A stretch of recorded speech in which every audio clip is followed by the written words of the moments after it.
Hi, everyone. Welcome to Harmony, and thanks so much for joining this session. My name is Tommy Perez. I work at Avery Dennison with a number of wonderful teams across the world. I am lucky to collaborate on a daily basis with a group of incredibly talented product designers. I love my family. I am a huge music fan to the point where if you find me a tuba, I'll make something of it. And I love my football. Let's start the story with some background information. Avery Dennison Corporation is a global material science and digital identification solutions company that provides branding and information labeling solutions across an array of industries worldwide, including home, personal care, apparel, e-commerce, food and grocery, pharmaceuticals, and automotive. We employ approximately 36,000 employees in more than 50 countries. We reported sales in 2022 over $9 billion, and we're ranked 367 as a Fortune 500 company. Our focus today, however, is on the apparel retail branding and information solutions. And specifically, we design and manufacture hardware like our printers, but also other products, including pressure-sensitive materials, RFID inlays and tags, and a very wide array of products and services. For example, if you reach over to the back of your neck, you might encounter on your garment some white tags and labels. In some cases, they may have the logo of the brand of what you're wearing. You'll notice that they have the size. And in other cases, you'll also notice other tags that may have your garment's care information on how to wash it, how to dry it. Most likely, that's one of our products. Our apparel business has embarked on a digital journey. This means that we are moving from traditional core labels to more digitally integrated solutions, where if you look at these care labels, you'll notice that some of them have QR codes or RFID tags. That means that we're transitioning from analog to more automated processes. And we've asked ourselves, what is needed to support this process? What is needed to support the teams, and what's needed from a technology and a design standpoint?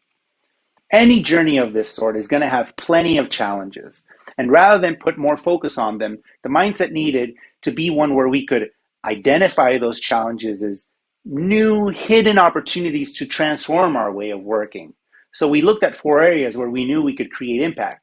We identified systems and software that needed updates and upgrades, because we know that there are many requirements in enterprise level organizations where there's many systems.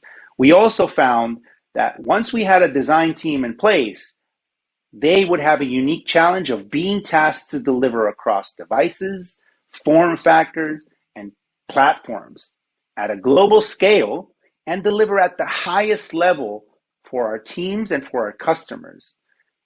And in finding ways to get that work done, we looked at many design systems that we knew offered great practices, libraries, but there was a challenge with them. Was there a platform or library that we could leverage that could solve for every of our use cases? Do we follow material? Do we follow carbon, lightning? They all offered great practices and great design solutions, yet they didn't have an ownability that our brand needed. That strength and clarity in communications that every brand aspires to gain. So how could we reconcile and distribute them all in a single offering? How do we empower our teams with tools and enable them with resources and information in an elegant way and consistently?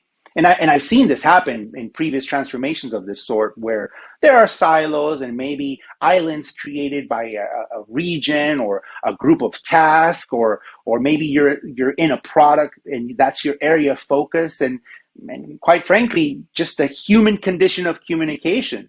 But in our case, we needed a team. And we identified that, yes, we needed a design system, but not in the traditional sense. And yes, we needed styles and shared component libraries, but it was more than design and design tasks. We needed to redefine a design system, not as a style guide, but one with varying degrees of experience across members and resources, and leveraging all that wealth of data and information, leveraging also and accounting for geography and language. Plus, there were also team members and developers and designers who had never worked with different tools and processes or had their own preference of the tool for that matter. So our aim was to create a unique, scalable digital product design process, one that worked with our own vision, our own philosophy, our principles, and we needed to identify a workflow and the digital systems to manage our products and operations. For example, simple things like design ops and tasks, and many other unique areas of our business that would be impacted by this design system. And we needed to integrate easily with other teams' established workflows and ultimately find ways to distribute and socialize this consistent design system and communicate that there was a governance model behind it, which ensures its constant iteration and improvement. So in this effort, we created an ownable design system and implemented it as a scalable system of code, design tools, resources, guidelines, with the sole purpose to be an accelerator in the process of fabricating any digital experience for Avery Dennison.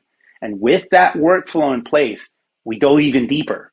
And we looked at Avery Dennison's set of core values as a source of direction and inspiration. One of those values is teamwork.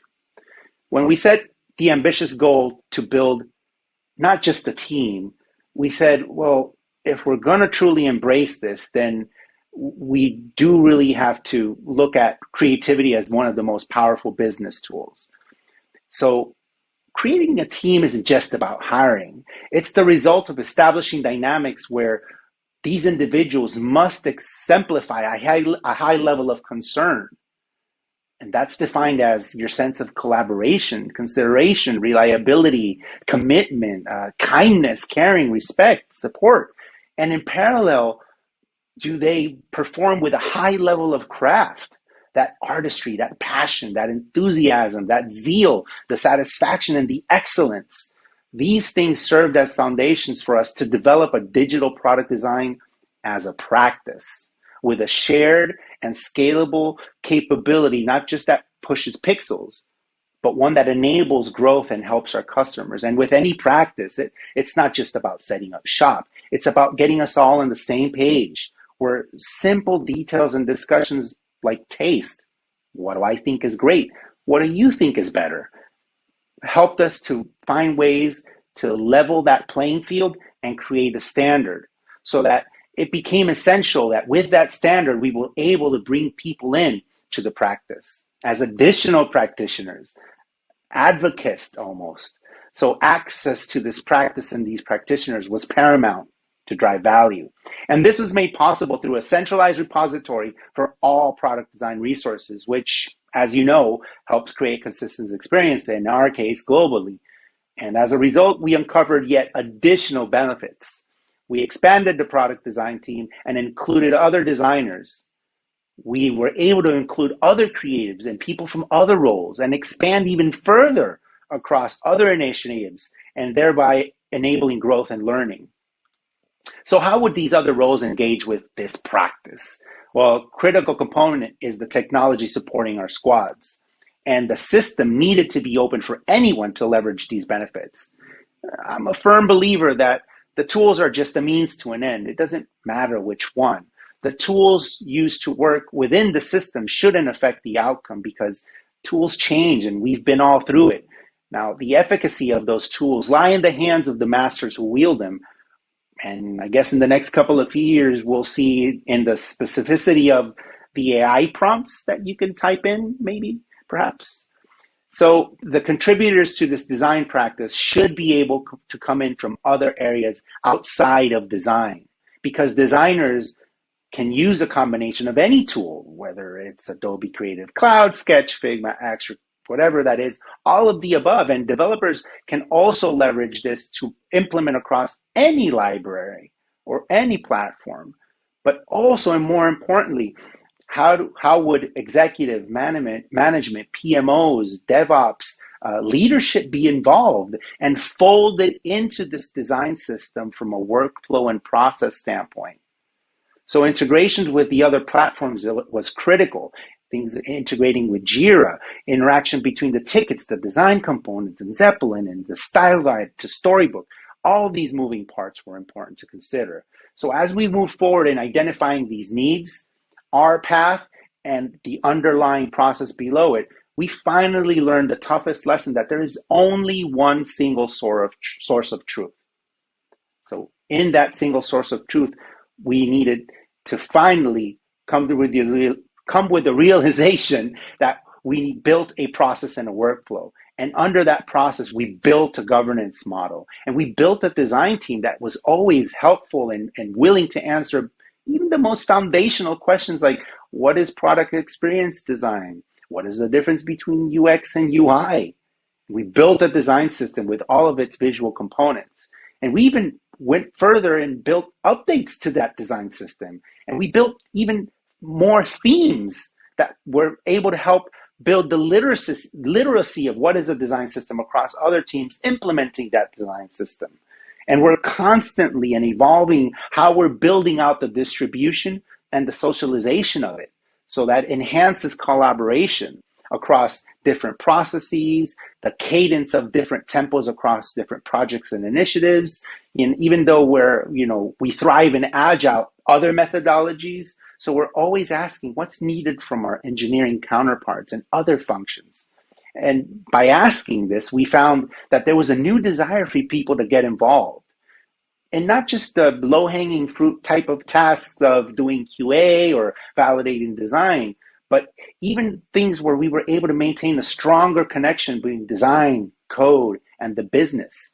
And we didn't set out to do this as a goal. It just happened organically. And it improved our communication, and it avoided rework. And it helped us improve things like, how do we estimate the time that it requires for us to take and complete tasks? And even helped us to onboard new team members. So that driving force became speed, but not at the cost of quality nor craft. That became our driving force. We leveraged Zeppelin to bridge the gap between the business, creative, design, marketing, engineering, legal, almost every area of the business we were starting to get involved with our design system. Our design system became that consistent thread that, no pun intended, was weaving everything together like a golden thread. And we now use it to even do other things outside of, I guess, for what it was designed for. We use it to quickly have scoping sessions, using our templates, for example, to develop user stories on the fly. We use it also to vet flows and hypothesize the efficacy of funnels in sprint planning. And we're becoming tool agnostic. So whether one designer uses this tool or another user uses another tool, engineering isn't affected by how we push our pixels. Yet we are focused on the outcomes, and we quickly distribute our design system across any platform, any operating system, and any other language.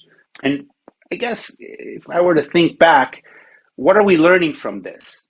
And we're still learning. Well, we've all lived it. You get put on the spot, and you get the question, how long is it going to take? And you kind of think and go, oh no, let me go back to the team, or you pull it out of your sleeve and say, it'll take a couple of sprints. But now we roll into meetings and we actually bring solutions, ideas, and examples to the team with a robust design system in place that we can just quote and give them references and say, hey, from this product we can pull this, and from this application we can pull this other feature, or from this other team we can do this, or heck, even from other areas of the business outside of our focus, we can pull in examples. So what we've been able to accomplish is that we've been able to roll out e-commerce applications that would have otherwise taken months in under weeks. We've been able to roll out native applications that would have taken weeks in days.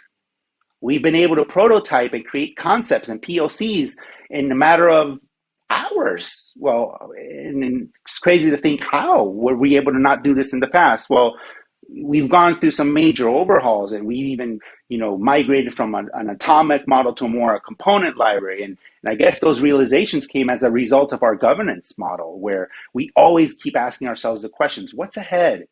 What's missing? What else can we go? What else can we do? Where else can we go? And more importantly, we keep poking holes at the situation, right? And and that's a significant value of the design system to our enterprise, which places people in such high esteem. Looking ahead, I would say our team is focused on growth versus being immersed in pixels, which, yes, are still important, but now we're able to focus on bigger challenges, focus on innovation and global distribution, and how we document globally across teams, across functions. We have an external focus also on how we conduct research, and being able to conduct more and more research, and asking why and asking how, which needs to be asked more. And we understand that research is always, a challenge in some cases to fund and find value, but it's not just design, but marketing and lead generation as well. And teamwork is a big focus for us thanks to this design system. We love to support our front end developers. As they say, great ideas are great, but they can die in poor execution. So our developers are the lifeblood to our work. And that lifeblood to our work translate in excellence. We're always planning on how we can learn more and how do we train each other, individuals, to even, putting that as the centerpiece of our team's development plan, from things like personal growth, like learning a new language and communication skills, to soft skills like managing and leadership, to even more formal career paths, growth, our ongoing narrative of our software skills and coding. And I guess, what am I looking for? Well, I guess the biggest areas impacted change, if I kind of have to think about it, would be, how do you socialize and distribute your design system across the business? How do you add and create other themes that can be leveraged for other applications in other areas as well? How do you adopt it, and how do you help adopt that design system across other teams' initiatives? Get more feedback from our customers. The Harmony team asked me, what are your takeaways or advice for other designers or developers or product managers or anybody in our audience? And I guess, looking back, I would say, be hungry. People are the most valuable asset. And when you show a high level of concern, people notice and they're affected by it. Reach out to them, ask questions, connect, include your leaders, and stay hungry. Things are never done nor complete. Any transformation will come with challenges, so focus on the outcomes, and that'll help you develop your purpose. Follow your process, be flexible, not the tech. It's the people and their love of their craft which will make it or break it, and that's okay. Be thankful. We are better when we work together and put others ahead of ourselves. Humility goes a long way, so don't forget the details. With that, I just want to give a big shout out to the team: Faye, Mengru, Marcelo, Jen, Duncan, and Jean-Marc, who are probably watching, for their support, their leadership, and the opportunity to do what we love every day. To Holly, Agnes, and the corporate communications teams, always jumping in the last minute. And for anyone in the audience who would love to be part of the People First team, we are hiring. For any brand managers, CMOs, CEOs, we're always looking for brands to partner, collaborate, or who need our help. And thank you, Zeppelin, for putting on this show and allowing me to share a piece of our journey. Thanks for attending. I hope you've gained some insights to take back to your teams. Maybe you've learned a thing or two. Have a great rest of your day.